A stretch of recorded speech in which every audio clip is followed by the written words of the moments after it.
মুহূর্তে সবকিছু শেষ। স্বাভাবিক একটি যাত্রা পরিণত হল মৃত্যুর মিছিলে। চোখের সামনে প্রিয়জনদের হারানোর এমন মর্মান্তিক দৃশ্য এখনো তাড়া করে ফিরছে বেঁচে যাওয়া মানুষগুলোকে।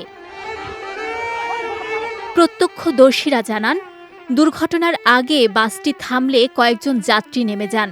তবে অনেকেই ভেতরে বসেছিলেন, যাদের স্বজনরা বাইরে দাঁড়িয়েছিলেন। হঠাৎ করেই ঘটে যায় বিপর্যয়। মুহূর্তের মধ্যে বাসটি পানিতে তলিয়ে যেতে থাকলে চিৎকার চেঁচামেচিতে চারপাশ ভারী হয়ে ওঠে। কেউ ছুটে যান উদ্ধার করতে, কেউ হতবিহ্বল হয়ে তাকিয়ে থাকেন পানির দিকে। একজন প্রত্যক্ষদর্শী বলেন, চোখের সামনে নিজের স্বজনকে ডুবে যেতে দেখা এর চেয়ে বড় অসহায়ত্ব আর কিছু হতে পারে না। চেষ্টা করেও অনেককে বাঁচানো যায়নি। কয়েক সেকেন্ডের ব্যবধানে সব শেষ হয়ে যায়।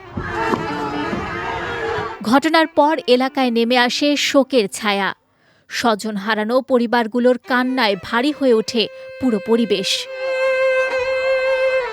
এর আগে বুধবার বিকেল ৫:১৫টার দিকে দৌলতিয়া ঘাটে নদী পাড়ি দিতে অপেক্ষমান ঢাকাগামী যাত্রীবাহী সৌহার্দ্য পরিবহনের একটি বাস নিয়ন্ত্রণ হারিয়ে পন্টুন থেকে পদ্মা নদীতে পড়ে যায়। পরে বুধবার রাত 11:30 নাগাদ বাসটি পানির উপরে নিয়ে আসে উদ্ধারকারী জাহাজ হামজা।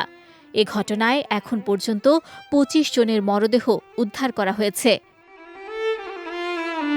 এদিকে রাতেই দুর্ঘটনাস্থল পরিদর্শন করেছেন নৌপরিবহন প্রতিমন্ত্রী মোহাম্মদ রাজীব আহসান।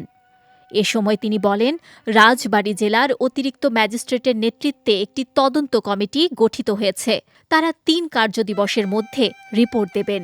আর নৌপরিবহন মন্ত্রণালয়ের অতিরিক্ত সচিব মুহিদুল ইসলামের নেতৃত্বে ৫ সদস্যের একটি কমিটি করা হয়েছে।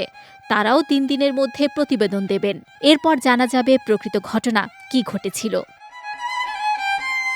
বিজয় টিভি নিউজ ডেস্ক।